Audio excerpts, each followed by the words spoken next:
الدین الخالص. الحمد لله نحمده ونستعينه ونستغفره ونؤمن به ونتوكل عليه ونعوذ بالله من شرور أنفسنا ومن سيئات أعمالنا من يهده الله فلا مضل له ومن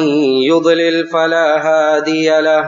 وأشهد أن لا إله إلا الله وحده لا شريك له وأشهد أن محمدا عبده ورسوله أرسله بالحق بشيرا ونذيرا بين يدي الساعة من يطع الله ورسوله فقد رشد ومن يعصهما فإنه لا يضل إلا نفسه ولا يضل الله شيئا. أما بعد فإن خير الحديث كتاب الله وخير الهدي هدي محمد صلى الله عليه وسلم وشر الأمور محدثاتها وكل محدثة بدعة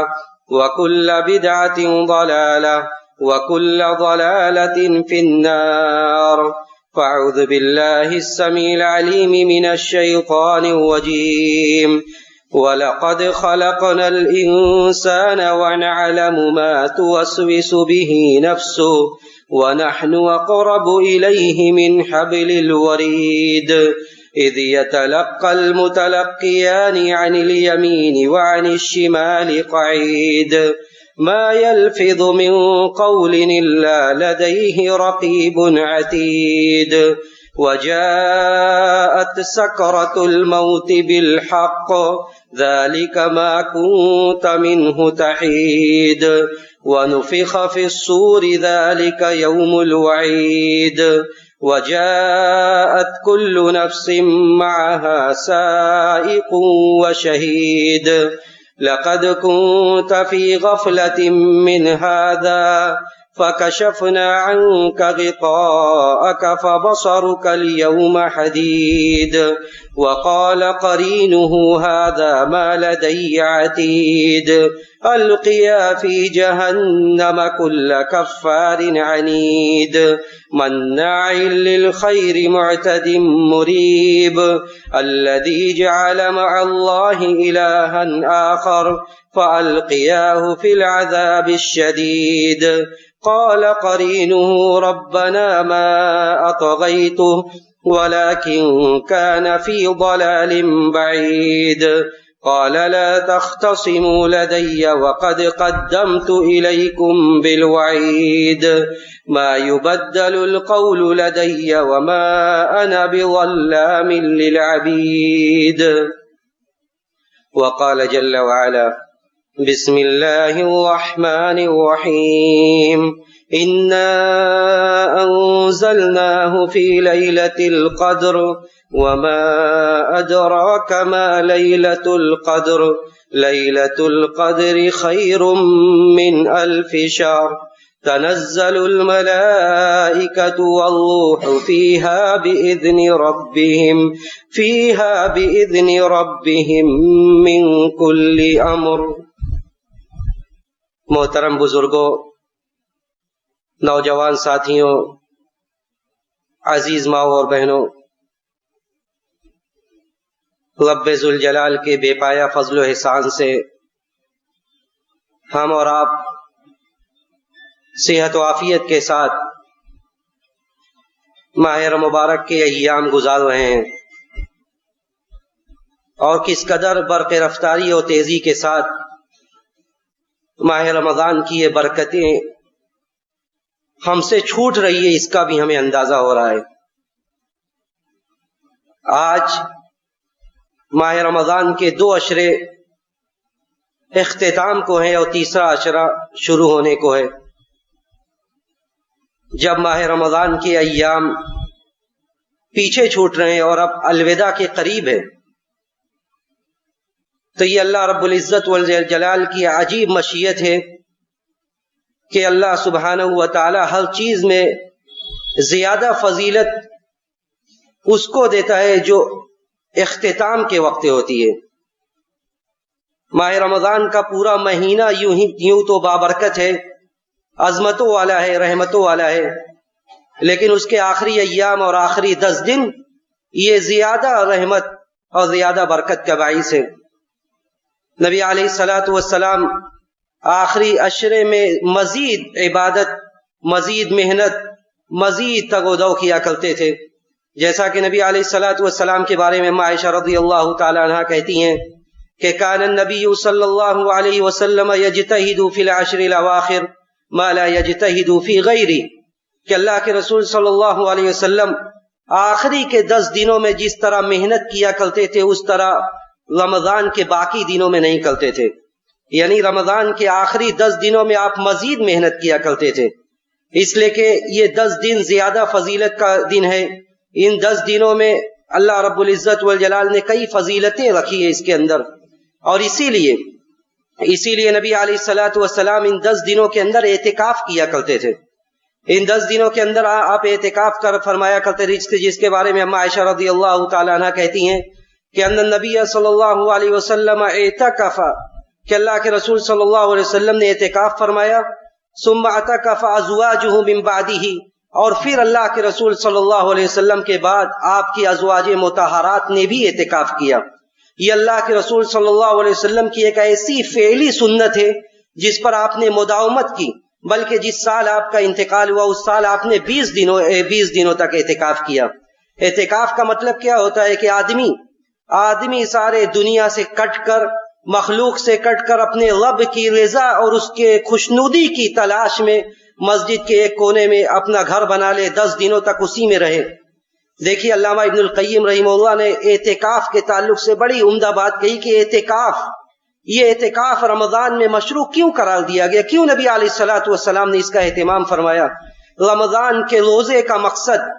جیسا کہ بار بار ذکر کیا جاتا ہے کہ رمضان کے روزے کا مقصد اللہ سبحانہ و تعالیٰ کے یہاں قطعاً یہ بھوک و پیاس نہیں ہے، بھوک و پیاس کی شدت کو برداشت کرنا یہ اللہ کو مطلوب نہیں ہے، بلکہ اللہ کو مطلوب یہ کہ ہمارے دلوں میں کچھ ایسی کیفیت پیدا ہو جائے، ہمارے دلوں میں کچھ ایسا ملکہ پیدا ہو جائے کہ سال کے باقی دنوں میں جب گناہیں ہمارے سامنے ہو، یہ تو گناہوں سے ہو کر گزرنے والا جو بھی راستہ ہے، ہم ان راستوں کو چھوڑ کر اللہ کی رضا اور اس کی خوشنودی کی تلاش میں اپنی زندگی گزاریں۔ تو علامہ ابن القیم رحمہ اللہ نے کہا کہ دلوں کی اصلاح کے لیے، دلوں کی اصلاح جو کہ مقصد تھا رمضان کے روزے کا، تقویٰ کا مطلب کیا ہے؟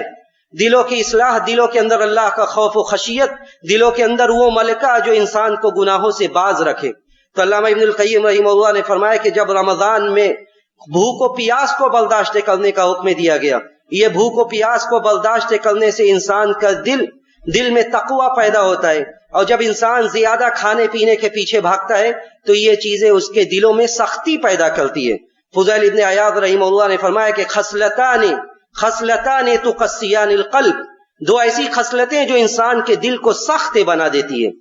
کثرت الکلام و کثرت الطعام، بہت زیادہ کھانا، ہر وقت کھانے کے بارے میں سوچنا، ہر وقت کھانے کی باتیں کرنا، یا بہت زیادہ گفتگو کرنا، بہت زیادہ باتیں کرنا جن چیزوں سے ہمیں سروکار نہیں ہے، ان چیزوں میں بات کر کے اپنی عاقبت کو برباد کرنا، یہ دونوں چیزیں انسان کے دل کو سخت بنا دیتی ہے۔ تو ایک طرف اللہ سبحانہ و تعالیٰ نے کھانے پینے سے روکا دن میں، تو اس کے بعد جب آخری عشر آیا تو اعتکاف کی سنت نبی علیہ الصلوۃ والسلام نے مشروع کی تاکہ انسان مزید اپنے دل میں اللہ کا خوف و خشیت پیدا کرے اور سارے مخلوق سے کٹ کر مسجد میں معتکف ہو جائے، آخری عشرہ شروع ہونے سے پہلے وہ مسجد میں پہنچ جائے، یعنی آخری عشرہ جب شروع ہونے والا ہے مغرب کے وقت سے پہلے وہ مسجد میں پہنچ جائے اور وہ 10 دنوں تک اعتکاف کرے یا 9 دنوں تک جیسا کہ چاند ہو۔ اعتکاف پورے سال کسی بھی وقت مشروع آدمی کر سکتا ہے، لیکن جو نبی علیہ الصلوۃ والسلام کی سنت تھی وہ یہ تھی کہ 10 دن آخری عشرے میں آپ نے اعتکاف کیا، اور آخری عشرے میں اعتکاف کی وجہ کیا تھی وہ آگے ابھی بیان کیا جائے گا۔ تو نبی علیہ الصلوۃ والسلام محنت اور جستجو کیا کرتے تھے آخری عشرے میں، اور اس کی ایک جھلک یہ تھی کہ آپ اعتکاف کرتے تھے، اور آپ کے بعد اعتکاف آپ کی ازواج مطہرات نے بھی کیا۔ اور اس کے بعد اعتکاف کے بعد اس عشرے کی ایک بڑی فضیلت یہ کہ اس عشرے میں قدر کی وہ مبارک رات ہے جس رات کی خیر و برکت سے جو محروم رہا وہ ہر طرح کی خیر و برکت سے محروم رہا۔ جو اس رات کی خیر و برکت سے محروم رہا وہ ہر طرح کی خیر و برکت سے محروم رہا۔ نبی علیہ الصلوۃ والسلام رمضان کی ابتدا میں آپ نے فرمایا تھا صحابہ کرام سے کہ فیہ لیلۃ خیر من الف شہر من حرم خیرها فقد حرم، کہ جو اس رات، اس مہینے میں ایک ایسی رات ہے جو رات 1000 مہینوں سے بہتر ہے، اور جو آدمی اس رات کی خیر و برکت سے محروم رہا وہ ہر طرح کی خیر و برکت سے محروم رہا۔ تو یہ رات یہ متاکد ہے کہ یہ اس مہینے میں اللہ رب العزت والجلال نے سورہ بقرہ کی آیات میں فرمایا کہ شہر رمضان الذی انزل فیہ القرآن، کہ رمضان کا وہ بابرکت مہینہ ہے جس میں قرآن کا نزول ہوا۔ اب رمضان میں قرآن کا نزول کب ہوا؟ اور رمضان میں قدر کی رات میں نزول ہوا۔ قدر کی رات کب ہے؟ قدر کی رات کب ہے؟ یہ بابرکت اور فضیلت والی رات کب ہے؟ اس کے بارے میں علماء کے متعدد اقوال ہیں، حدیثیں مختلف طرح کی وارد ہوئی، اس کو لے کر متعدد اقوال ہے۔ ابن حجر رحمہ اللہ نے فتح الباری کے اندر 40 قول یا اس سے زائد اقوال ذکر کیا ہے، جس کا خلاصہ یہ ہے کہ قدر کی یہ رات، یہ عظمت والی یہ رات، یہ ہر سال بدلتی رہتی ہے، ہر سال یہ بدلتی رہتی ہے۔ اس لیے بندہ مومن کی شان یہ ہونی چاہیے کہ وہ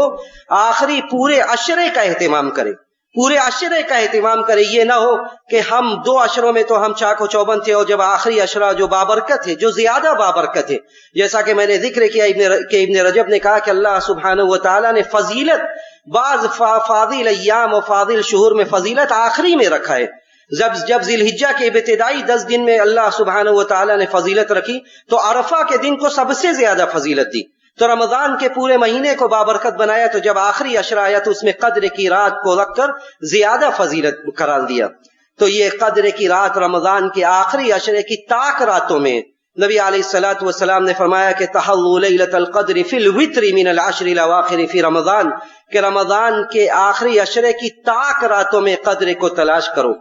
طاق راتوں میں قدر کو تلاش کرو۔ لیکن کیا اس سے یہ ثابت ہوتا ہے یا اس کا یہ مطلب نکلتا ہے کہ باقی راتوں کو ہم نظر انداز کر دیں؟ اگر کوئی آپ سے یہ کہے کہ یہ خزانے کی کنجیاں ہیں، آپ کے ہاتھ میں پورا گچھا دے دیا جائے اور یہ کہا جائے کہ یہ خزانے کی کنجی ہے، تو کیا آپ اس میں سے سلیکٹ کریں گے، اس میں سے منتخب فرمائیں گے؟ نہیں، بلکہ اگر آپ کے سامنے جنت کا دروازہ کھول دیا گیا، فتحت ابواب الجنہ، یہ گنتی کے یہ چند دن ہیں، گنتی کے یہ چند دن ہیں، گنتی کی یہ چند راتیں ہیں، اگر آپ ان ساری راتوں کا اور ان سارے ایام کی حفاظت نہیں کریں گے، ان سارے ایام کا اہتمام نہیں کریں گے، تو ایک بہت بڑا خسارہ ہمارے ہاتھ آئے گا۔ تو ہم اہتمام مزید جو طاق راتیں اس کا مزید اہتمام کریں، لیکن باقی راتوں کو بھی ہم نظر انداز نہ کریں۔ تو اس میں نبی علیہ الصلوۃ والسلام نے کہا کہ قدر کی وہ مبارک رات ہے جس رات کی عبادت 1000 مہینوں سے بہتر ہے۔ قدر کیا ہے؟ جو آیت کریمہ جو سورہ میں نے پڑھی، شب قدر کی فضیلت کی سب سے بڑی دلیل یہ کہ اللہ رب العزت والجلال نے ایک مستقل سورت نازل کر دی، ایک مستقل سورت نازل کر دی جو تا قیامت تلاوت کی جائے گی اور تا قیامت پڑھا جائے گا اسے۔ اللہ رب العزت والجلال نے فرمایا کہ انا انزلناہ فی لیلۃ القدر، کہ یہ قدر کی رات وہ ہے جس میں ہم نے قرآن کو نازل کیا، قرآن کو ہم نے شب قدر میں نازل کیا، لوح محفوظ سے آسمان دنیا پر۔ اللہ رب العزت والجلال نے اس رات میں قدر کی وہ مبارک رات رکھی جس میں قرآن کو نازل کیا، اور قرآن جس میں ہدایت ہے، قرآن جو ہمارے لیے قیامت کے دن سفارش کر سکتا ہے، قرآن جس میں حق و باطل کے درمیان تمیز موجود ہے، قرآن جسے کہ ایک ایک لفظ کے ایک ایک حرف کے پڑھنے پر نیکیاں ہیں۔ نبی علیہ الصلوۃ والسلام نے فرمایا کہ من قرأ حرفا من کتاب اللہ فلہ حسنہ والحسنۃ بعشر امثالها الى 700 ضعف، کہ جو قرآن کا ایک حرف ہمارے اوپر وہ کتاب نازل کی گئی کہ جس کا ایک حرف پڑھنے پر آپ کو نیکیاں مل رہی ہے، والحسنۃ بعشر امثالها الى 700 ضعف، اور نیکیاں 10 گنا تک بڑھا کر دی جائے گی آپ کو۔ اور نبی علیہ الصلوۃ والسلام نے فرمایا کہ میں یہ نہیں کہتا کہ الف لام میم ایک حرف ہے، بلکہ آپ الف لام میم جب پڑھتے ہیں تو آپ کو 3 حرف کا ثواب ملتا ہے، سبحان اللہ۔ تو یہ نبی علیہ الصلوۃ والسلام نے کہا کہ یہ قرآن کے نزول کی یہ رات ہے، قرآن کے نزول کی یہ رات ہے، اور قرآن جس رات میں نازل ہو گئی وہ رات بابرکت ہے۔ جس مہینے میں نازل کو قرآن کو کر دیا گیا وہ مہینہ سید الشہور کہلایا۔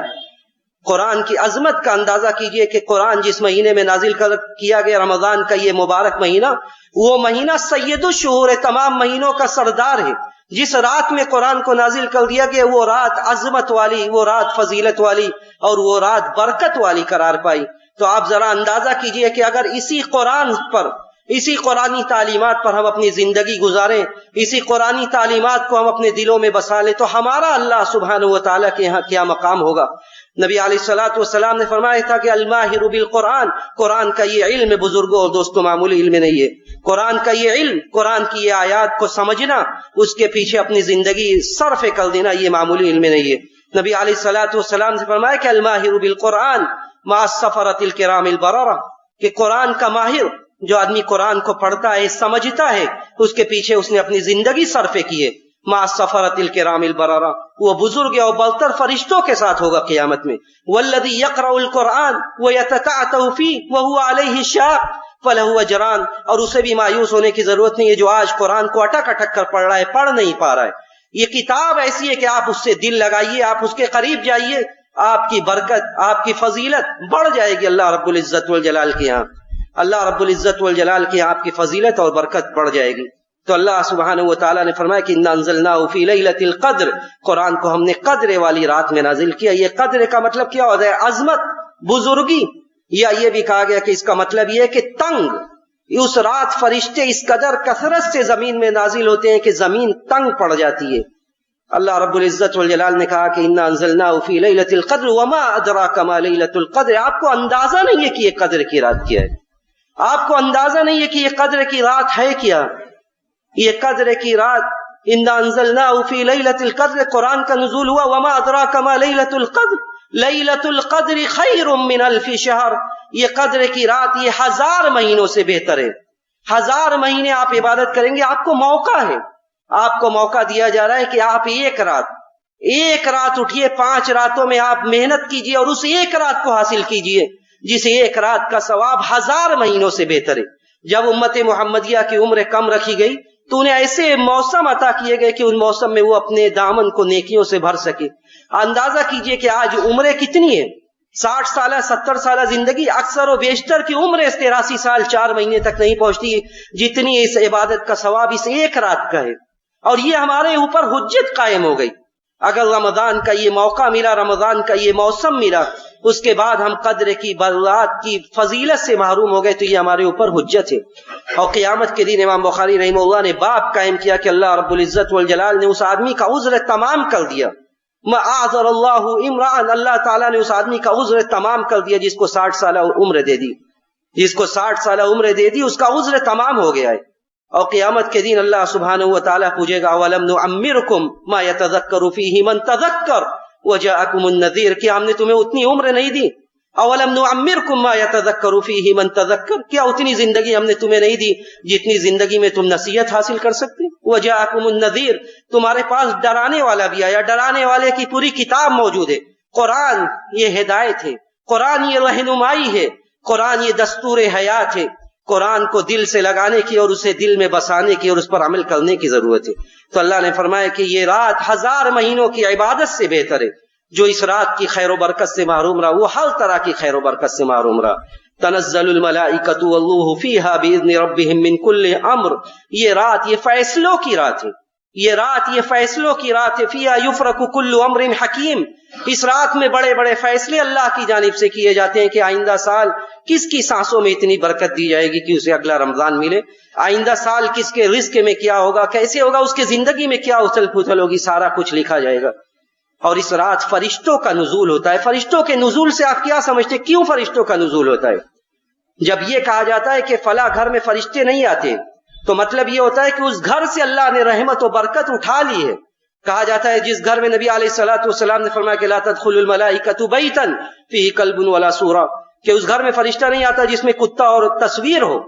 تو ایسے ہی اس رات میں فرشتے نازل ہوتے ہیں، یعنی اللہ کی رحمت اس کی برکت لے کر نازل ہوتے ہیں، اللہ کی رحمت اور اس کی برکت لے کر نازل ہوتے ہیں، اور جبریل امین کے ساتھ نازل ہوتے ہیں۔ سلام ہی حتی مطلع الفجر، اور یہ رات سراپا سلامتی والی ہے، یہ رات سلامتی والی ہے۔ کیا مطلب ہے اس کا؟ اس رات میں اللہ سبحانہ و تعالی شیطان کے شر سے لوگوں کو محفوظ کر دیتا ہے۔ اس رات میں لوگ پوری چاک چوبندی کے ساتھ، پوری محنت کے ساتھ عبادت میں لگے رہتے اور انہیں کوئی بہکاتا نہیں ہے۔ یا اس رات میں لوگ جہنم سے محفوظ ہو جاتے ہیں، جہنم سے لوگوں کی گردنوں کو آزاد کر دیا جاتا ہے۔ اور اسی لیے اللہ نے فرمایا کہ سلام ہی حتی مطلع الفجر، طلوع فجر تک یہ سراپا سلامتی والی یہ رات ہے۔ اور اس رات میں اللہ کے رسول صلی اللہ علیہ وسلم نے اس رات کی فضیلت حاصل کرنے کے لیے آپ کیا کرتے تھے اور کیا کرنا چاہیے؟ نبی علیہ الصلوۃ والسلام شب قدر کی تلاش میں خود بھی جاگتے تھے، عبادت کرتے تھے۔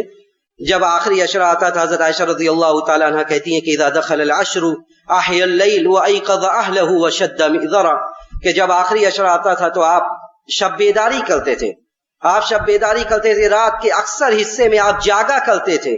اپنے اہل و عیال کو بھی جگاتے تھے، اپنے اہل و عیال کو بھی بیدار کرتے تھے، اور اپنی تہبن اور اپنے ازار کو کس لیتے تھے۔ یعنی علماء نے اس کی تفسیر یہ کی کہ آپ اتنے دنوں تک بیویوں سے الگ رہتے تھے، جب رمضان کے باقی سارے دنوں میں یہ جائز ہے، لیکن آپ قدر کی تلاش میں، شب قدر کی تلاش میں آپ اتنے دنوں تک بیویوں سے الگ رہتے تھے اور پوری محنت کے ساتھ عبادت کرتے تھے اور اپنے اہل و عیال کو بھی جگاتے تھے۔ حضرت ابو ذر رضی اللہ تعالیٰ عنہ، صحیح مسلم کی روایت ہے، حضرت ابو ذر رضی اللہ تعالیٰ عنہ کہتے ہیں کہ اللہ کے رسول صلی اللہ علیہ وسلم کے ساتھ ہم نے رمضان گزارا، یہاں تک کہ آپ نے پورے رمضان ہمارے ساتھ قیام نہیں کیا۔ جب 23ویں رات آئی تو آپ صلی اللہ علیہ وسلم نے ہم لوگوں کو نماز پڑھائی، 23ویں رات میں آپ نے ہم لوگوں کو نماز پڑھائی، اور نماز ایسی اتنی لمبی اور سکون کے ساتھ نماز کہ رات کا 1/3 حصہ گزر گیا۔ اس کے بعد پھر 24ویں رات آئی، 24ویں رات میں بھی آپ نے ہمیں نماز نہیں پڑھائی۔ 25ویں رات جب آئی، 25ویں شب میں حضرت ابو ذر رضی اللہ تعالیٰ عنہ کہتے ہیں کہ نبی علیہ الصلوۃ والسلام نے ہم لوگوں کو نماز پڑھائی۔ اس کے بعد آپ نے اتنی لمبی نماز پڑھائی کہ تقریباً آدھی رات گزر گئی، اور ہم نے کہا، حضرت ابو ذر کہتے ہیں کہ ہم صحابہ کی جماعت نے نبی علیہ الصلوۃ والسلام سے کہا کہ کاش کہ آپ پوری رات نماز پڑھاتے، یعنی نبی کی نماز اور صحابہ آپ کے ساتھ، صحابہ کا شوق دیکھیے، صحابہ کہہ رہے ہیں کہ کاش کہ آپ پوری رات نماز پڑھاتے۔ نبی علیہ الصلوۃ والسلام نے صحابہ کے جذبے کا خیال کرتے ہوئے آپ نے انہیں ایک بشارت دی۔ آپ نے فرمایا کہ من صلی مع الامام حتی ینصرف کتب لہ قیام لیلۃ، کہ جو آدمی، غور سے سنیے اس حدیث کو، کہ نبی علیہ الصلوۃ والسلام نے فرمایا کہ جو آدمی امام کے ساتھ قیام کرتا ہے، امام کے ساتھ قیام کرتا ہے اور یہاں تک کہ امام لوٹ جائے، امام کے ساتھ آخری وقت تک وہ رہتا ہے، یہاں تک کہ امام لوٹ جائے، تو اسے پوری رات کا ثواب ملتا ہے۔ اب اس حدیث کے پس منظر میں آج ہمارے مساجد میں یہ دیکھنے میں آتا ہے کہ امام کے ساتھ لوگ تراویح کی نماز پڑھتے ہیں لیکن وتر چھوڑ کر نکل جاتے ہیں۔ بہت سارے لوگ وتر چھوڑ کر نکل جاتے ہیں، ان کی نیتوں پر ہمیں شک نہیں ہے، بے شک ان کی نیت یہ ہوگی کہ وہ رات کے آخری حصے میں نماز پڑھیں جا کر، لیکن آپ اس فضیلت سے محروم ہو جاتے ہیں،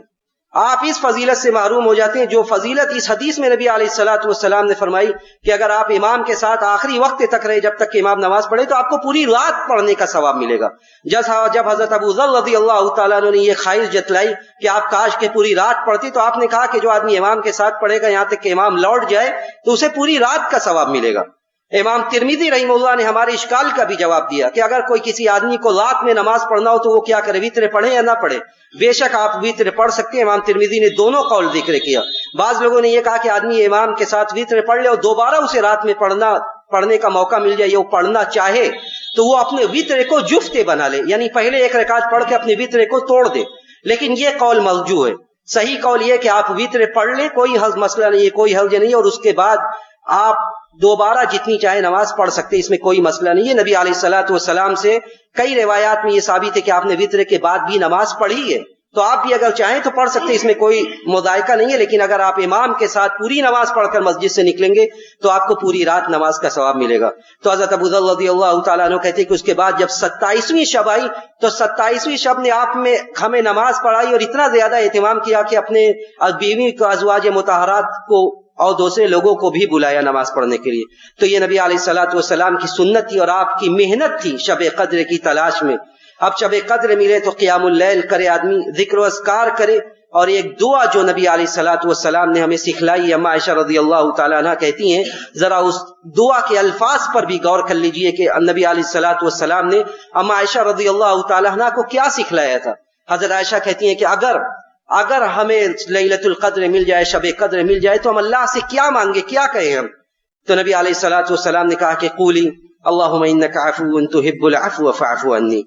اللہم انک عفو تحب العفو فاعف عنی، کہ اللہ تو بہت زیادہ معاف کرنے والا ہے، تو بہت زیادہ معاف کرنے والا ہے، تحب العفو، تو معافی کو پسند کرتا ہے، فاعف عنی، تو تو ہمیں بھی معاف کر دے، تو مجھے بھی معاف کر دے۔ یہ نبی علیہ الصلوۃ والسلام نے حضرت عائشہ رضی اللہ تعالی عنہ کو یہ دعا سکھلائی تھی۔ تو جب آدمی شب قدر میں داخل ہو، آخری عشرے میں داخل ہو رہا ہے، تو اپنے دلوں کو پاک و صاف رکھے۔ اللہ سے جب وہ معافی کی امید رکھتا ہے، اللہ کے سامنے وہ معافی کے لیے ہاتھ اٹھا رہا ہے، تو اس کے دل میں دوسروں کے لیے جو حقوق ہے یا دوسروں کے لیے جو برائیاں ہیں، اس سے بھی وہ لوگوں کو آزاد کر دے، اس سے بھی وہ لوگوں کو معاف کر دے، اور صاف دل کے ساتھ اللہ کے سامنے ہاتھ اٹھائے، صاف دل کے ساتھ اللہ کے سامنے ہاتھ اٹھائے، صاف دل سے اللہ سے کہے کہ بار الہ تو ہمیں معاف کر دے، تو معافی کو پسند کرتا ہے۔ اور یہ وقت، یہ توبہ اور استغفار کا یہ وقت ہے، یہ وقت، یہ آخری عشرہ شب قدر کی یہ رات اور یہ اس وطن عزیز کے یہ حالات، یہ ہم سے اس بات کا تقاضا کرتا ہے کہ ہم جتنا اپنے رب کے سامنے رو سکتے ہیں، گڑ گڑا سکتے ہیں، مانگ سکتے ہیں، ہم مانگیں، کیونکہ اللہ کے علاوہ کوئی حامی و ناصر نہیں ہے، اللہ کے علاوہ کوئی مددگار نہیں ہے۔ جو حالات ہے اس حالات سے ہم واقف ہیں کہ کچھ خاص لوگوں کو ٹارگٹ کر کے کیا کچھ ہو رہا ہے وہ قابل بیان نہیں ہے۔ تو اللہ رب العزت والجلال جو سارے مسلمانوں کا حامی و ناصر ہے، مددگار ہے، ہم اللہ کے سامنے اپنے گناہوں سے روئیں۔ یہ سب کچھ جو ہو رہا ہے یہ ہمارے اعمال کا اس میں بہت بڑا دخل ہے، اور اللہ رب العزت والجلال ہمیں دعوت دے رہا ہے، قل یا عبادی الذین اسرفوا علی انفسہم لا تقنطوا من رحمت اللہ، کہ اے لوگوں جن لوگوں نے اپنے نفسوں پر ظلم کیا ہے، اللہ سبحانہ و تعالیٰ کہہ رہا ہے کہ اللہ کی رحمت سے مایوس نہ ہو، بلکہ آؤ مانگو، جھکو اللہ کے سامنے، اللہ معاف کرنے کے لیے تیار ہے۔ بلکہ وہ ہر رات کہہ رہا ہے کہ من یدعونی فاستجیب لہ، کون ہے جو مجھ سے مانگتا ہے میں اس کی پکار کو قبول کروں، کون ہے جو استغفار کرتا ہے میں اسے معاف کر دوں، کون ہے جو اپنے گناہوں پر نادم ہے، کون ہے جو ندامت کے آنسو بہا رہا ہے، میں اس کی پکار کو سننے کے لیے تیار ہوں۔ تو اللہ رب العزت والجلال ہمیں معاف کرنے کے لیے تیار ہے، بس یہ ہے کہ ہم اپنی گناہوں کو سمجھیں۔ ایک مسلمان اپنی گناہوں کو ہلکے میں نہیں لیتا ہے۔ حضرت عبداللہ ابن مسعود کہتے تھے کہ ان المؤمن یرا ذنوبہ کانہ واقع تحت جبل، کہ مسلمان تو وہ ہے، مومن وہ ہے کہ وہ جب گناہ کرتا ہے تو گویا کہ وہ پہاڑ کے نیچے، اور وہ یہ خوف کھاتا ہے کہ ابھی پہاڑ اس کے اوپر گر جائے گا۔ وان الفاسق یرا ذنوبہ، اور فاسق اپنے گناہ کو ایسے دیکھتا ہے جیسے مکھی اڑتے ہوئے اس کے ناک پر آ کر بیٹھ جائے اور وہ ہاتھ سے اسے اڑا دے۔ تو ہم مسلمان ہیں، ہمارے دلوں میں گناہ کا احساس، وہ جو صحابہ کی جماعت کے اندر تھی، حضرت معاذ بن مالک الاسلمی، کئی بار آپ نے سن رکھا ہوگا، گناہ کا احساس انہیں چین و سکون کی سانسیں نہیں لینے دے رہا تھا۔ صحیح مسلم کی روایت ہے، معاذ بن مالک الاسلمی نبی علیہ الصلوۃ والسلام کے پاس آتے ہیں اور کہتے ہیں یا رسول اللہ طہرنی، اللہ کے رسول مجھے پاک کر دیجئے۔ نبی علیہ الصلوۃ والسلام 3 مرتبہ لوٹاتے، کہتے ویحک ارجع فاستغفر، جاؤ جا کر استغفار کرو، اللہ سے معافی مانگو۔ 3 مرتبہ کے بعد بھی وہ لوٹتے نہیں، 4تھے مرتبہ نبی علیہ الصلوۃ والسلام کہتے فیما اطہرک، کس چیز سے تمہیں پاک کر دیں؟ کہتے ہیں زنیت، میں نے زنا کیا ہے۔ اللہ کے رسول صلی اللہ علیہ وسلم کہتے ہیں، پھر لوگوں سے پوچھتے ہیں کہ ان کا دماغ صحیح ہے، اس کے بعد سارا کچھ ہوتا ہے، اس کے بعد ان کے اوپر سزا نافذ کی جاتی ہے، رجم کر دیا جاتا ہے۔ اس کے بعد صحابہ کی جماعت 2 گروہ میں بڑھ جاتی ہے۔ کچھ لوگ یہ کہتے ہیں کہ معاذ بن مالک الاسلمی کی گناہ نے انہیں گھیر لیا، اور کچھ لوگ یہ کہتے ہیں کہ اس سے بڑا، اس سے نیک بندہ کون ہو سکتا ہے جو اپنے گناہ کے وجہ سے خود نبی کے پاس حاضر ہو کر کہہ رہا ہے کہ یا رسول اللہ طہرنی۔ نبی علیہ الصلوۃ والسلام اس کے بعد 2-3 دنوں کے بعد آتے ہیں صحابہ کے پاس، وہ کہتے ہیں کہ اپنے بھائی کے لیے مغفرت طلب کرو، اور اسی وقت آپ کہتے ہیں کہ لقد تاب توبۃ لو قسمت بین امۃ لوسعتھم، کہ اس نے تو ایسی توبہ کی ہے، آج جس توبہ کی ضرورت ہے کہ اس نے ایسی توبہ کی ہے جو اگر لوگوں کی ایک جماعت اور ایک گروہ میں تقسیم کر دیا جائے تو سارے لوگوں کے درمیان وہ توبہ کافی ہو جائے گی۔ تو گناہوں کا احساس کر کے ہم اللہ کے سامنے ہاتھ اٹھائیں اور یہ کہیں کہ بار الہ تو گناہوں کو معاف کر دے، تو معافی کو پسند کرتا ہے، اور یہ وقت ہے، یہ موقع ہے۔ ہم اللہ رب العزت والجلال سے یہی دعا کرتے ہیں کہ بار الہ تو آخری عشرے کی رحمتوں اور برکتوں سے ہمیں فیضیاب ہونے کی توفیق نصیب فرما۔ بار الہ شب قدر میں ایمان، اخلاص اور ثواب نیت کے ساتھ ہمیں قیام اللیل اور عبادتیں کرنے کی توفیق نصیب فرما۔ بار الہ مسلمانوں کے ساتھ اس ملک میں اور پورے دنیا میں جو کچھ بھی ہو رہا ہے، بار الہ تو ہمارے حالات کی اصلاح کر دے۔ بار الہ مسلمانوں کی، کمزور اور مظلوم مسلمانوں کی تو غیب سے مدد فرما۔ بار الہ جو بے روزگار ہے تو انہیں برسر روزگار کر دے، جو برسر روزگار ہے تو ان کے رزق میں ترقی نصیب فرما۔